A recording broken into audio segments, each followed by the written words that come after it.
Welcome to another conversations on Awaz-e-Haqiqat that also translates to the voice of truth. I'm your host, Chris Malika, and depending on whichever part of the world you're listening to me from, today or tonight, I will be talking about and discussing about the intersection of performing arts and gender. How do these two influence and impact each other? Is there a commonality? Are these parallel? What's going on?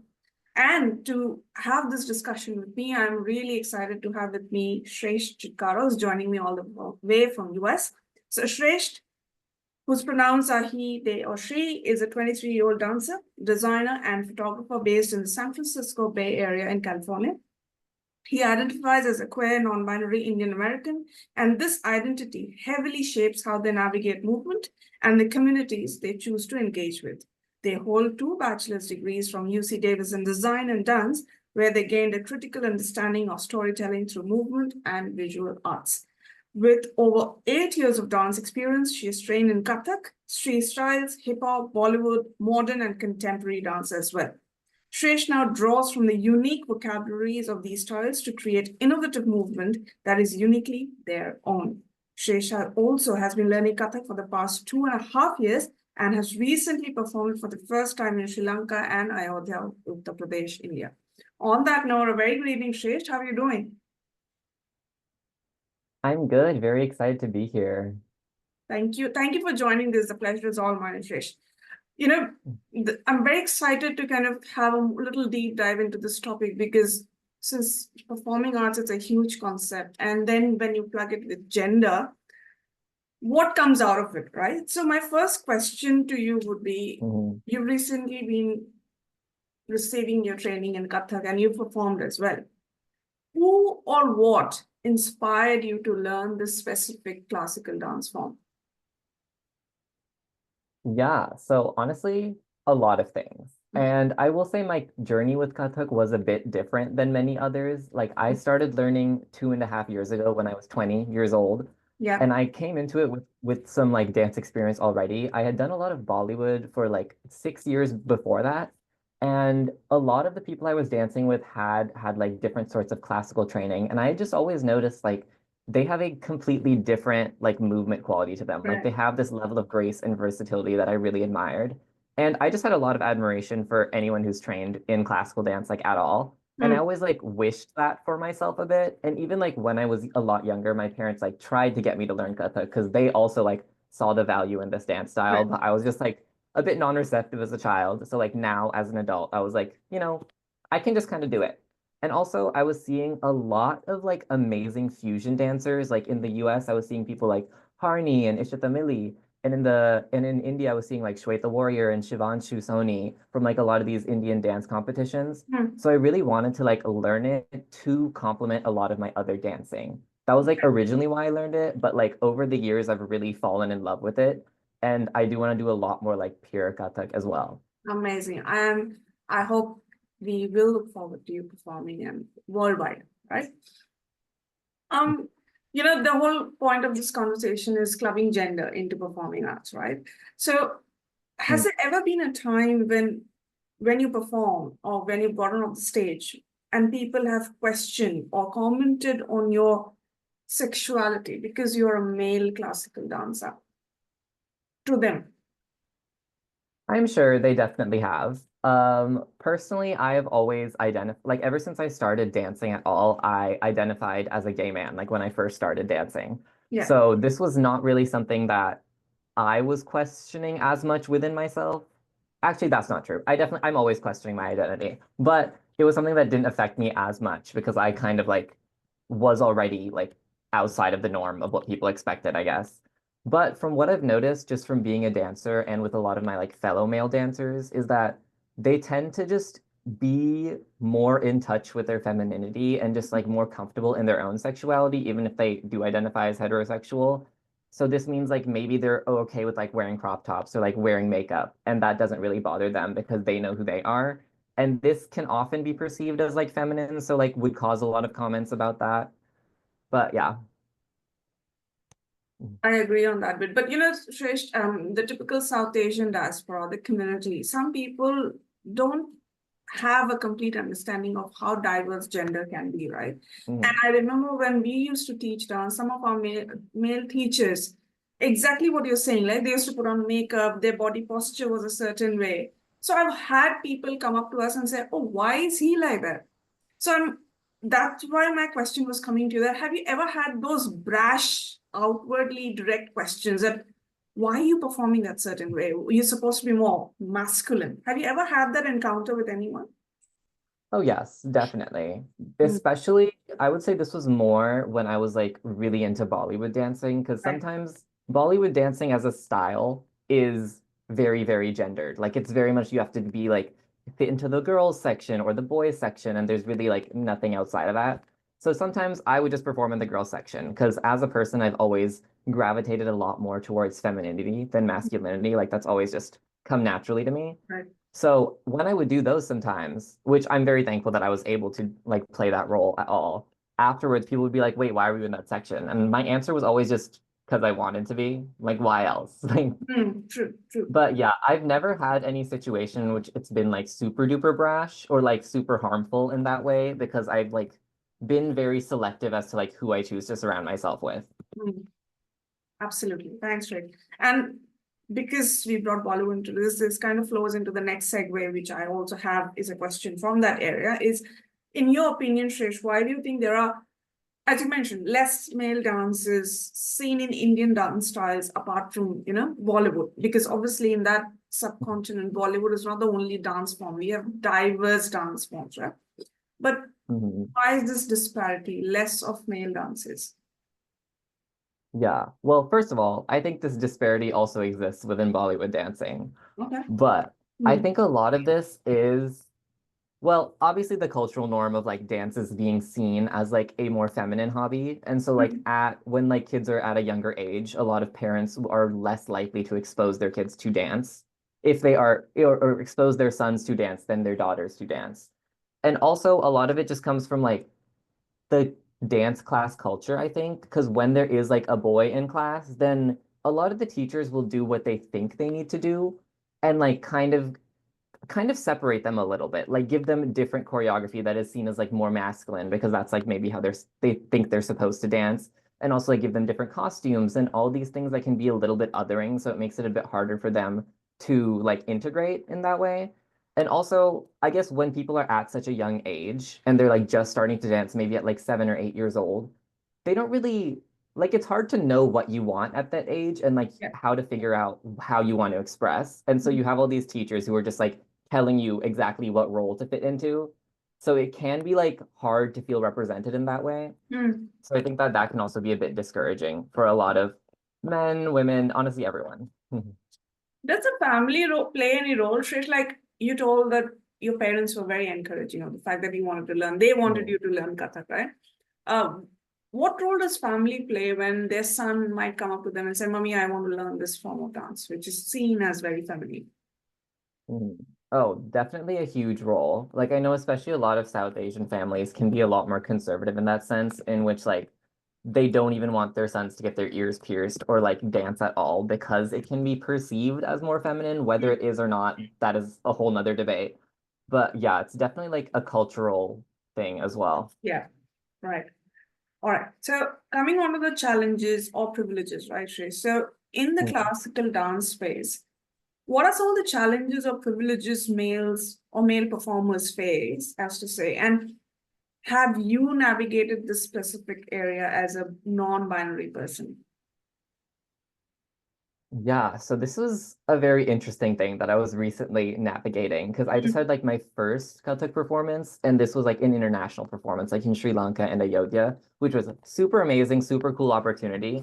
This was the first time that I was like really experiencing this because in this space, I hadn't really like gone through the effort of like quote unquote coming out as non-binary just because I didn't really feel like explaining it to a lot of people who I right. wasn't really sure like how they'd take it. So I was very much being perceived like as a man this whole time, which I'm not even used to that anymore, just because like the people I surround myself with now. But yeah, I noticed I was being just noticed all the time. Like if that makes sense. I like Yeah. a lot of eyes were on me as like the only boy on stage. And so that was interesting. I think that brought a lot of like good things to me. Like a lot of people would come up and compliment me for a lot of random things. Like even like my features, they'd be like, "Oh wow, you have such nice eyes," and also like complimenting like my expressions. So that was nice. I love external validation in that way. But I've heard, but okay, there was like this one dance that I was like not allowed to be in because it was going to be all these girls who are playing the roles of men. So it would have been weird if I was there. And I was like, okay, that just sounds kind of weird to me. But I think it can be a bit exclusionary in that sense because, like, whether it's for the storyline or for costuming purposes, some of the teachers may think it's like not good to have you in that dance, whether or not, like, you might be as good, if not better, than a lot of the performers, but Yeah. sometimes you just won't be cast in a dance, which I think is dumb. Like, I just kind of want to be part of the ensemble, but Mm. I'm just like, I just like had to kind of be put into this role Mm. and then Mm. just like kind of go with it, which was odd, but yeah. Shresh, you mentioned that you love that validation, right? That someone's coming up to you, complimenting your costume, your posture, your features, whatever. But for someone Mm. who's recently trying to come up, and they may not be ready to take that validation, not ready to face those stares, and people can stare. Literally, they can go out of you. I've seen that, yeah?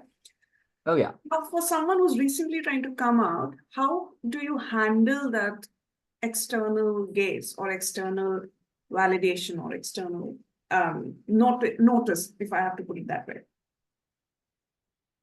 Oh, that can be really difficult speaking from experience. I don't even think I have like a proper answer to this question Mm. because a lot of it really just like I think as a queer or trans person, you're always going to have so many eyes are on you. Like honestly, in almost any situation, like people are going to be perceiving you like all the time, like extra compared to anyone else, which sucks. And I think that as a like queer trans person, a lot of people will just like you almost as a defense mechanism form a layer of like what is seen as confidence. Like Mm. you just have to very much know who you are, whether or not you do, but you have to act like you do and kind of just like block out all of this noise in that way to Mm. like really focus on yourself, which can be damaging in its own ways. And I think that that applies to like any situation or anything in like the experience as a queer and trans person, which Right. sucks. But that is just like kind of the world we live in right now. Absolutely. One more question that I had, Shrish, is, Mhm. you're facing two, not different, but maybe different and similar worlds. Like you are in the US, where maybe things are a little better than the South Asian diaspora in South Asia, right? Do you Mm, see any yeah, major definitely. disparity, or do you think the world accepting the LGBTQIA plus community is similar, no matter where you are? Oh, I definitely think there's a huge disparity, and I am not the best person to speak on this because I've grown up so privileged, like in one of the most progressive places in the world. But yeah, I've traveled a lot, I will say. I've traveled a lot of Asia and there's definitely a big difference. Like especially when I'm in Delhi and like I you can't really like go out with torn jeans and pe not have people comment. Like people there are like especially noticing these things and I feel like everything is like times 10 if you like try to express in different ways. So yeah, my heart goes out to all the queer and trans people who I'm are in like harder situations than me. I'm aware, even because I was born and raised in Delhi, right? So all these, Mhm. how they label them as a Hijra community. My heart goes Yes. to those women, like the economic situation in which they are, and they are forced to beg. And it's heartbreaking to see their condition, but the ridicule and the divide Mhm. is so visible and apparent. Like we say that, oh, we are in the 21st century, but mentally, I don't think we are there yet. Mhm. But yeah. Yeah, and it's so like the history with like the Hijra community and everything, it's like so complicated and so complex because like pre-colonial times they were so highly valued in society and like there were all those like seven genders that were like outlined in the Kama Sutra and like it was in so many cultures like across the world, not even South Asian culture, like there is such a prevalent trans community that had like a completely different standing than what Mm. they might have now or what is perceived by the West, which Yes. is like makes it like especially tragic. Oh, it is. It is. We can have a complete other discussion on this, but I'll come back Yeah. to our original discussion. Shrish, you know, in Indian classical dances, the costumes often reinforce binary gender roles. What are your thoughts on this? Yeah. To put it in one word, I think it's dumb. Just like as honestly, just as like a choreographer or director, like it when staging anything and you have like that one person who's like a different costume, that just makes it so much harder. So I'm like, I don't really see the point of this. Like I was saying before with like the story of like they might not cast you in certain things just Yeah. because having one boy there who's not like the main character would be like kind of weird. And like also there's in a lot of other classical dance forms, like not Kathak, a lot of the guys are shirtless, which is just like that's just like that makes them look so extremely different. Like I think Kathak is a bit more progressive in that sense, in which a lot of the costumes do tend to be much more similar. But when they're like have like completely different costumes, that just makes it even more difficult. Hmm. Mhm. But does it, like, what role does the teacher play in that situation? Like, for example, if I were to tell you as my teacher that I'm not confident, can you please make sure the costumes are a little more gender free and gender accepting? What role does the teacher play? Mhm. Does the teacher tend to stick to the gharanas and the norms and the convent? No, no, no, this is how it's going to be. Or the teachers' hearts have started becoming a little more inclusive and understanding in that area. Yeah, that is a very tough question. I think that it is very like teacher by teacher based. I think Mhm. that my personal teacher, love her so much. She's the sweetest person alive. I think that if I was to like bring this up to her, she would like not she would not have any quarrels with it at all and would be like willing to change it. But I know a lot of teachers do tend to be a lot more traditional. Like Mm. especially within like the diaspora, like a lot of I think there's a tendency for a lot of gurus to kind of like leave the country, leave India, and then feel like a new sort of pressure to maintain all the traditions and all the guidelines of this dance form because they're so far from it that Mm. they feel like they need to like stop it in time. And Right. then they don't realize like how much it has progressed. So I think in that way, it's very case by case and difficult to answer. No, that's fine. Um, just want, because this was, as you mentioned, costume is a very important role in how we progress our thought Mhm. and performances on stage. But one more thing, Shreesht, since we're talking about performing arts, and as a performing artist myself, I believe that evolution is important in your dance form. You have to keep evolving, right? What are your thoughts? Be it Yes. gender, be it ideas or choreography. I am the firm believer of an evolution form of dance style. What are your thoughts as a performer, Shreesht? Mhm. Oh, yes. I think that no matter what you think or what you prefer or not, traditions and dance and everything are always going to be evolving. So if you choose to just stop it in time, I think you will get left behind. I Mm. think there's definitely a lot of value in learning like the base of it and all. But like even classical dance in India, like the history of that is also very complicated and has also like the aesthetics of these movements will date back like so many thousands of Yeah. years. So like obviously it has changed so much. Mm. But yeah, I think it's especially interesting now because of just like how much the world has globalized and like how many different influences of like hip hop, jazz, all these other cultural dances will like influence one another. So that's something that really excites me and I just like love exploring.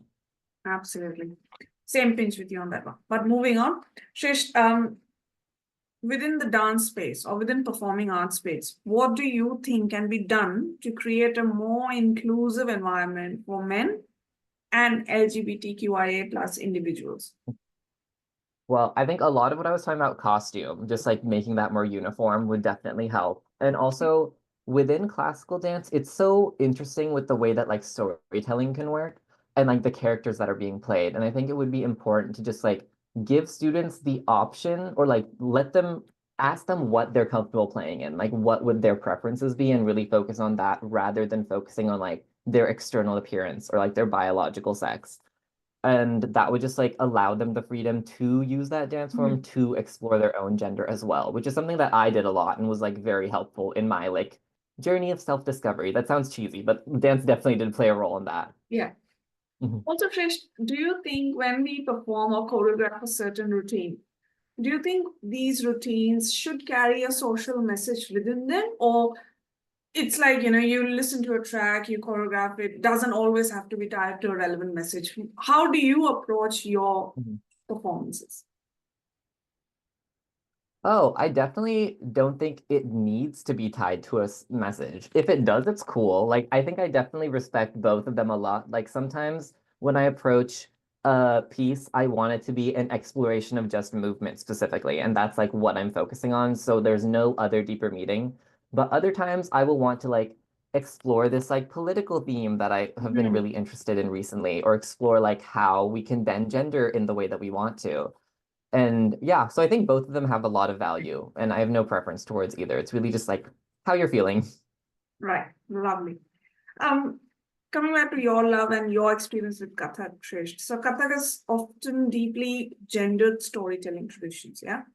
How do you Mm. reinterpret these narratives to align with your personal identity and values? That's a good question. I'm very much still in the process of figuring out how to use it Mm, in this sense, but I am like recently for this performance, I was cast in the role of Krishna. mm, And Krishna, I think Krishna is such a cool god. Like I really enjoy learning about Krishna and performing Krishna, but it was a very like difficult role for me to play because I had to dance masculine, and that's like not something that comes very naturally to me. And like I was kind of given this role from what I thought was mainly because I was like seen as a man in the situation. So at first I was like not I wasn't okay, I'm never gonna say no to like playing this fun re lead role, but I was just like a little bit off put by it. But this like forced me to learn how to perform masculinity in Kathak mm, because one thing I learned in a lot of my like performance studies classes is that gender really is just a performance. Like it's not real. Like it is a social construct of like how one gender is supposed to act and how the other gender is supposed to act. mm, So I think that you can really learn a lot about like what is expected out of these genders and then figure out like how to play with that so that you can really like express yourself in the way that you mm. want to. And the storytelling and the mythology that comes with it is also really exciting because of just like how Hinduism is. Like all these gods have all these different avatars, and a lot of them Mm. will be like different genders. And like if that isn't gender fluidity, I don't know what is. And Right. also like in Kathak, sometimes you are like as a soloist, you will be playing multiple roles. So that's a really fun way to just practice gender fluidity within a very short span of space. Yeah. So if I'm understanding you correctly, Shresh, isn't any form of performing arts meant to be neutral when it comes to gender? Why do we attach or stereotype it with this is feminine or this is masculine? Isn't supposed to be gender neutral? Isn't dance just supposed to be gender neutral? Oh, that's a good question. Look, I believe it is gender neutral, Yeah. but I Yeah. I wanted to hear your whatever thought you have. Mhm. I do think that I do think that dance is gender neutral. Like I don't know if what it was supposed to be, but I Mm, do think that it is gender neutral. And then there is masculinity and femininity attached to it, which are more forms of gender expression than mm. they are like your gender identity. So I think that can be fun to experiment with. And then just like, yeah, You experiment, just right? kind of figure out what works well for you. I don't know if that was a good answer, but yeah. It is amazing. It's amazing, Trish. All right, coming on to yourself, Trish. So you have job, you have a life, you're performing. On a difficult day, Trish, how do you take care of your mental health? Mm, therapy. I Mm, am extremely pro therapy. I think mm, that honestly, therapy is something that you don't really realize how much you need until you start it. Like, you don't necessarily need a mental illness to have therapy. But yeah, I started therapy like last March, I want to say. That was like my first time. And it just like really changed the way that I like process and sit with my emotions. And then, yeah, and with the American health system, you can't, it's like a little hard to just like walk into a therapist appointment. So on any other hard day, I really like to just like navigate my emotions by like really just thinking about them and seeing like what am I feeling? Like putting a word to it really helps. And then figuring out like why I'm feeling this way and then like how I can possibly prevent it. And also just like talking to a lot of my friends. I'm thankful to have a really great support system of like dancers and non-dancers who can relate to me in many different ways and give me a lot of insights on myself. And then I can like really navigate like how I want to move forward with that. amazing. Thank you, Shraesht. And one last question before I wrap up the conversation is what would be your message? Actually, two questions. What would be your message to our listeners? And if we Mhm, were to find you on social media, where can our listeners find you? mhm. Yes, so you can find me on Instagram at sure.ayy.sht. I came up with this username in like ninth grade. It's a very phonetic spelling of my name. So yeah. And then my message to the listeners. Hmm. I would say don't feel trapped in like the communities or dance spaces that you don't feel represented by anymore because you are constantly changing, traditions are constantly changing, the world is constantly changing, communities are constantly changing. So you just need to find like what feels right for you in the moment and use dance as a vehicle for like self-expression and exploration. Because like I said, dance helped me so much to figure out my identity and really like fit into who I am as a person, and that helps me in all aspects of life. So I think before anything else, you should really try to find dance or try to find out how dance can work with you and help you understand yourself better. Amazing. This was such a positive, heartwarming, inspiring conversation, Shreya. So thank you for giving me some time out of your Friday evening. To our listeners, if you've heard us for the first time, I really hope that you've had a lot to take away from Shreya's journey, the importance of performing arts in our lives, be it whatever form, and the importance of realizing your own experience and your journey through your performing arts, intersectionality as well. The importance of accepting everyone as they are, and it is high time that we break down the walls that divide us from one another. And if you've heard us for a while, I hope that you like the content that I put on the table. And if you've got any thoughts or comments on this audio or any of the previous conversations you might heard, please write to me at Awaz-e-Haqiqat@gmail.com, or you can also find me on Instagram, Facebook, and YouTube. On that note, a very, very warm thank you, Shraesht, for joining me. It was an absolute pleasure, and I wish you all the best in your journey moving forward. Yes, thank you so much. This was such a fun conversation. Thank you. So yeah, I'm excited to see the future of this podcast and your future. Thanks.